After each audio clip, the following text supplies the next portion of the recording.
Hello everyone and welcome to what may be the first podcast actually be uploaded, the first of a weekly podcast that will be done for, just a gaming blog, and I'll probably upload it on my own channel as well. I'm Dymo with zeroclockgaming / JustAGaming blog, and as for now I'll do this podcast by myself, and then we'll see as the weeks pass, maybe we can draw some other people in, because as it is, people are not that familiar with doing podcasts. It's kind of a hard thing for them to do, and so it would be probably a bit of a messy podcast, so I'll do it by myself first. So several topics I want to talk about. Not all of them are super up to date, but some of them are. The first thing I want to talk about is of course GTA 5 coming out very soon, only for the consoles. There has not been a PC announcement yet, but I'm hoping for it and I'm waiting for it, and some website, I forgot which one, already did a bit of a prediction based on the past in when we can expect, when we can expect a PC version, and apparently that should be a released PC version 8 months after the release of the console version. So not an announcement, but an actual release of a PC version 8 months in the future. So it's a long time, but we all expected it to, if there was a PC version, that it would take some time. So GTA 5, a couple of things to say about it. People in the group have already pre-ordered, pre-ordered it and waiting for it. Alchemist, Ibby. What is interesting is that we already know quite a bit about it, and not so much because Rockstar wanted us to know, but because some smart people managed to get a hold of an copy early and probably modded their consoles, because usually consoles have some sort of built-in blockage of games that aren't released yet. So they actually do recognize it's this time, the release date of this game is this time, and because the release date is not yet reached, you should not be able to play that game. But people, of course, consoles are being modded as well, so people got around that. And so on YouTube you can already find several videos of just gameplay of GTA 5.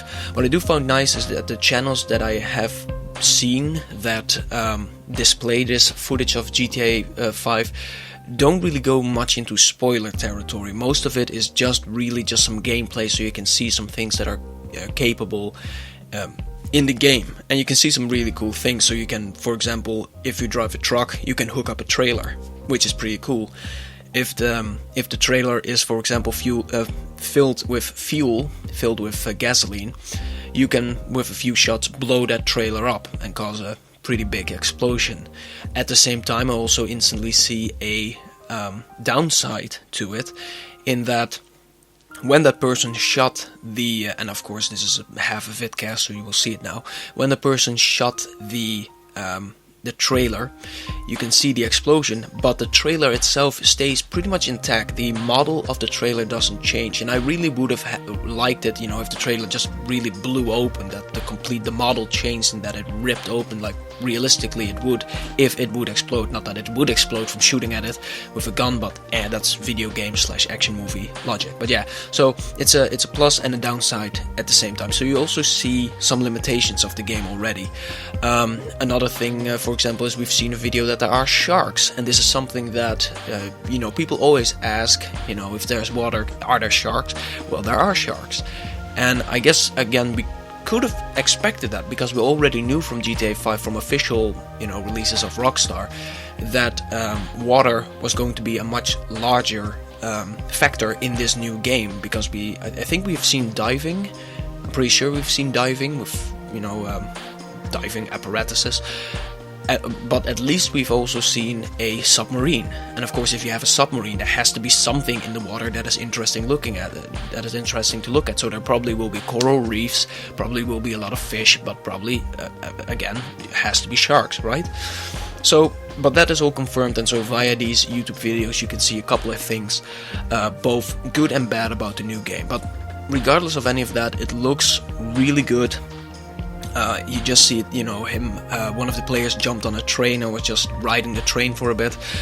That alone, with GTA 4, really long time ago, like years ago, I think 2009 it was or something, I started with a couple of friends I made on GTA 4 online, on Games for Windows Live, I started trying to do a short action movie, and that never really came to fruition.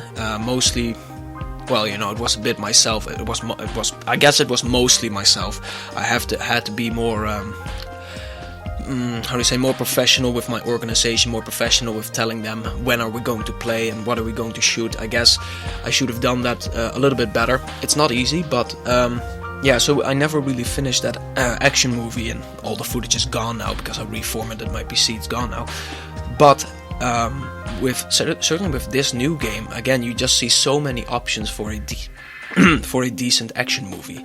There's just so many things you could do with it. It's, you know, not really creative juices are flowing, because pretty much everything you can think of doing in an action movie is stuff you already got from action movies, so it's very little original, but at least it could be pretty cool. So again, have to wait for a PC version for that, but then if there is a PC version, and if it has the same editing, or perhaps even better editing tools that GTA 4 had on the PC, maybe I will try to get back on that and try to make a cool action movie. So this is GTA 5. That's recently up-to-date news. Some not so up-to-date news, but something I do want to get into is the Nintendo 2DS. I want to get into this because people are still so uninformed by it, and of course, the amount of people that will see this podcast is pretty much nothing, so it's not like I will actually reach out, but anyway, I do want to say it. The 2DS, a lot of people laugh at it, figuratively shit on it, because they don't understand what it is really. They think it's silly, but what you have to understand is the 2DS is not for you. The 2DS is for really young children. The 2DS is a 3DS that is made sturdier, more child-proof, and they removed the 3D function because 3D, as it is actually a little bit harmful on a slow level, but still a little bit harmful for children. It's definitely, especially if they are longer exposed to it, if they watch it a lot. And I guess children really don't know their own boundaries. You know, if they feel something in their eyes, they might rub it a bit and just continue, instead of being smart about it and just, you know, putting the 3DS down or turning the 3D effect off or something like that. So the 3D function has been removed to protect children with still very much developing eyes from harm. That's who the 2DS is for. It's sturdier, no more 3D, it's for the younger children, and they release it because Pokemon is coming out soon. So children, you know, Pokemon is for all ages, but children will also definitely buy it. So to make sure children are safe, they have the 2DS to play their Pokemon on. You don't need the 3D. It's not something that helps with puzzles, but it is, it's just a cool effect, but you don't need it to play the game, so it's no loss. What is a loss though, and I do want to say that's pretty interesting. There is a game on the 3DS which we own. It's what is it called? I don't know what it's called anymore. They released, I think, a sequel. I'm pretty sure it's a sequel on the Wii. And the studio that made it is bankrupt right now. So the game was actually never really finished. I think there was supposed to be a new part, but it never came out. Forgot what it's called. It's about a little girl.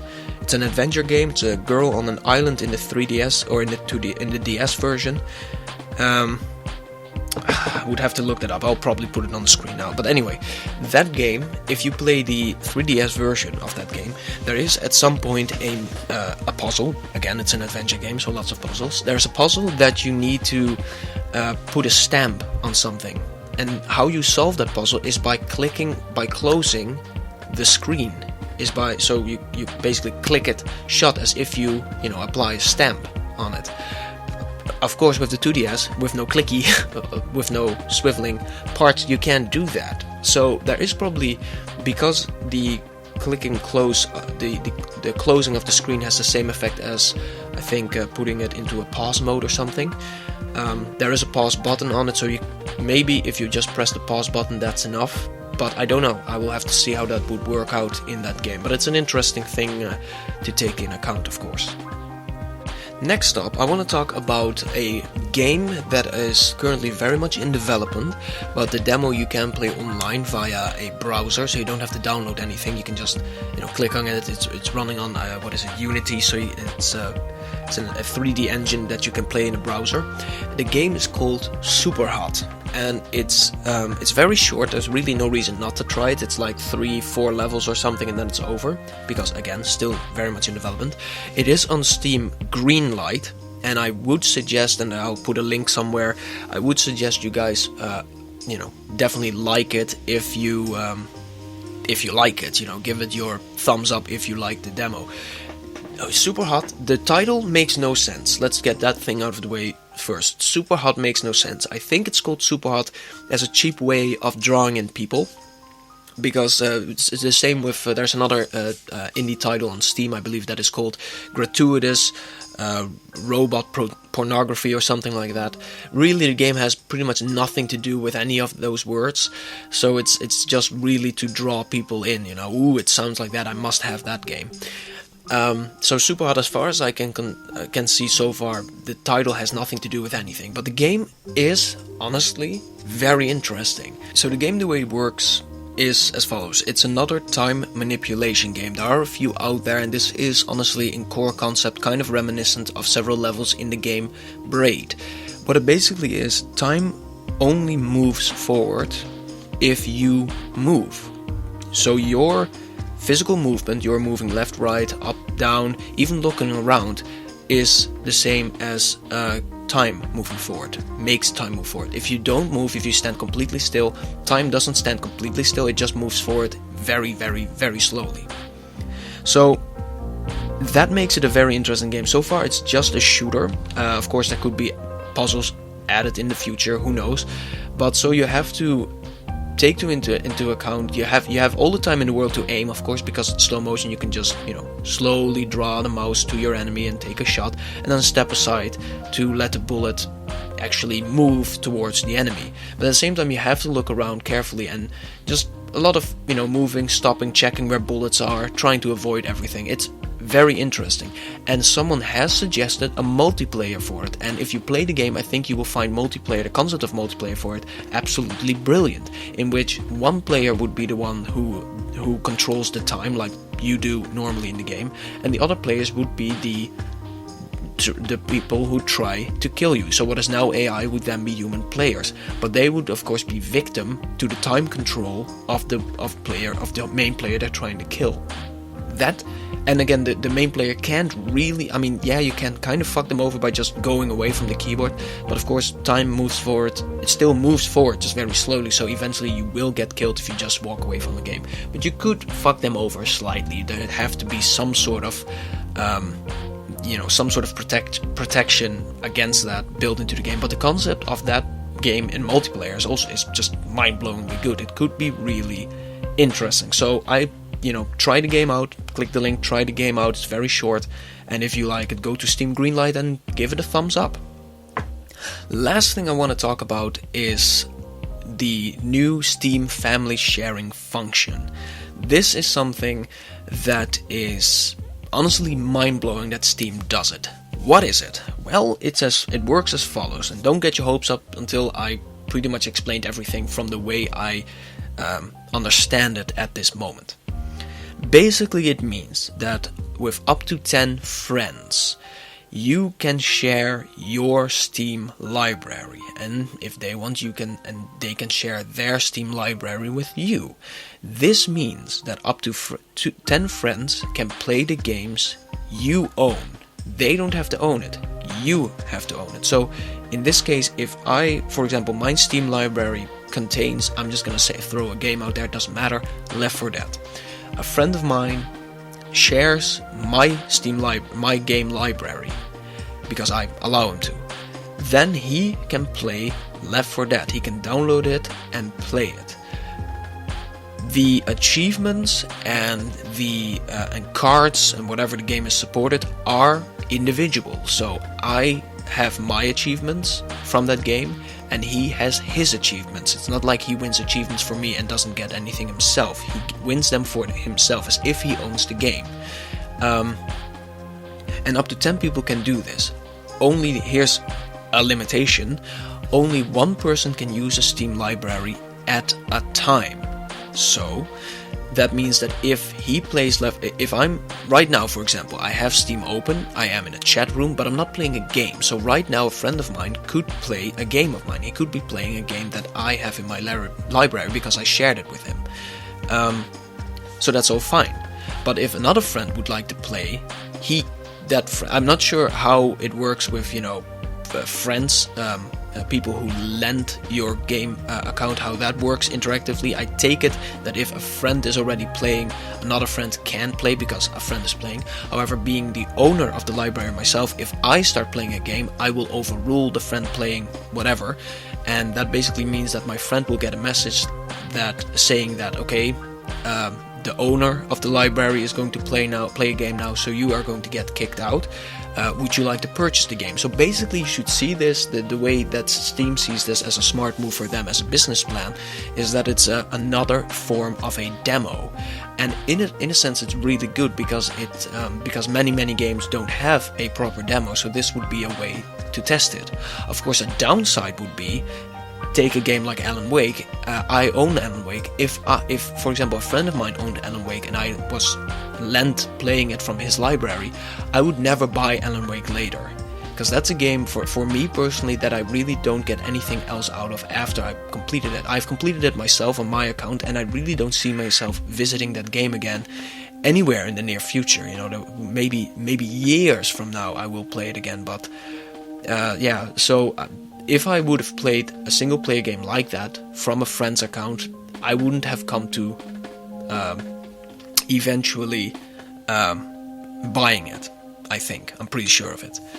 But of course, so the limitation is if the owner of the game starts playing, you get kicked out. Of course, you are friends, so you could ask him, please don't play yet, I'm still finishing shit up, and you should be able to save the game and everything, so you can just get to a save point and say, okay, now you can play again. Of course, if you share your library with a friend that is overseas, let's say, you are in Europe and the friend is in America, of course you are, most of the time you are awake at different times, that completely different time zone that they live in. If you do it like that, sharing would become really easy, because when you are playing, they are asleep, and when they are playing, you are asleep. Most of the time, of course, you have to be friends, so at some point you have to meet. But that could definitely be very easy for the sharing, because you will not be hindered in your playing because your friend will be sleeping and you can't play when you're asleep. So there are definitely a couple of opportunities there, and a couple of questions. For example, I don't know, I have an idea, but I don't know how it works. For example, if I would be playing in offline mode. So let's say I lend a game from a friend's library, I download it, I have it on my account, and I go in offline mode. Can I play that game then? Or I don't think I can. I think because it's a lent game, basically, I think I would have to make contact with his account via online before I could play it in offline mode. I don't think I can, but we'll have to wait and see how it works out. It's definitely an interesting function. Someone asked a question about it as well, which I couldn't answer, and I forgot what it was. Another thing, like, how would that work? Alright, the question is this. If I'm playing a shared game from someone else, right? So A is playing a shared game from B. Can C play a shared game from A? You see, that's I think you should be able to, because again, only one person can use a game library at a time. If I'm playing a game from B, then I'm using B's game library and not my own. And C should be able to share a game from my account then at that time. But again, these are questions that we'll have to wait and see how it comes out. Right now it has been announced, there's a group for it, people ask questions, but we don't really have many answers. There's some data known, but not much. And so we'll have to wait and see. Pretty soon there will be beta releases for it, like 1,000 people will get this. Chosen random, I don't know, and then some more people will get this, and so it will be a while until this is available to everyone, until it's out of beta, but it is coming. It's a definitely interesting function. And yeah, maybe in the future they will even add to it. Maybe in the future, you can have limited share game time, so that, for example, I own the game Left 4 Dead, which is mostly played online, and my friend doesn't, and he lends it from me. And maybe there will be some limited share time that we both can play that game, so we can play together, so he can really see, like, okay, this is what the game is like. Playing with my friend, is this something I want? But again, these are all things for the future. It's definitely a very interesting function. Personally, I think from a business perspective, to get money, I don't really see it. On the other hand, people are quite, impatient. So if they play a game they really like, and a friend is like, dude, I'm gonna play a game of, I don't know, whatever now, so you're gonna get kicked out. People are impatient, so maybe many will be like, okay, F it, I'm not going to wait until my friend is offline again so I can play it further. I'm just gonna buy it right now. I don't know. But that is the concept that's the way Valve sees it from a business perspective. We'll have to just wait and see if it really works out that way. But the ones who are screwed potentially by this idea the most are, again, the single player making developers. As it is, they are already kind of fucked regarding... It's in a similar way that they are kind of fucked by piracy. Piracy's only limitation is, unfortunately, online playing. So, if you play your single-player game, why would someone who pirates a game buy a game? And it could be that they really pirated it. It kind of depends on the motivations to pirate, right? If it's really just there is no good demo out and I want to try it, and they try it and they really like it, then they can buy it. Could be. But an online game, of course, cannot really be played from a pirated... when you pirated the game, you can't really play online. And similar way with this, sharing a game. An online game is the game that really keeps the fun. So a Dota 2, a Left 4 Dead, a Counter-Strike, a Call of Duty, a Battlefield 3. These are games that are fun because of the multiplayer aspect, But a game again like Alan Wake, you play it for there is not even a multiplayer aspect. You play the single player, and then that is pretty much it. You can play it again and again, sure, but that is pretty much it. So those will suffer the most from the sharing thing, I think. Anyway, Steam family sharing, very interesting, pretty revolutionary, and we'll have to wait and see how it eventually works out. This was the podcast, four items. I talked about it, I think, a bit too long, and it could be more interesting if more people get on this, because then we can have some different opinions and hear it from different corners. But that maybe in the future, maybe next week. Who knows, maybe I can get some people on it then. See you all!